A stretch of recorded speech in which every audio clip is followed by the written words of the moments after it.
Абыз даланың төсінде өскен қазақ, бір қозы туылса, бір түп жусан артық шығады деген.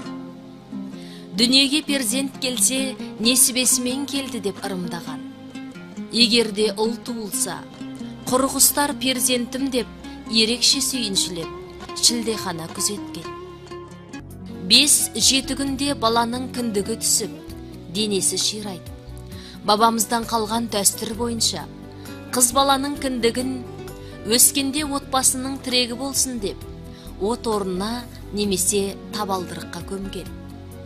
Ал ұл баланың кіндігін ат шаптырым жерге апарып, ауыл сыртына көмген.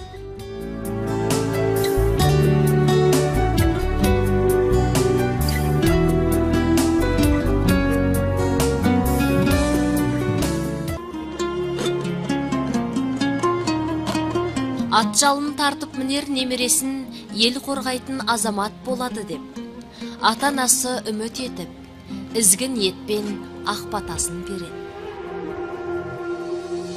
Жақсылыққа жалғассын, елің түгел қуансын, кіндік тойдан басталып, тойлар тойға ұлассын.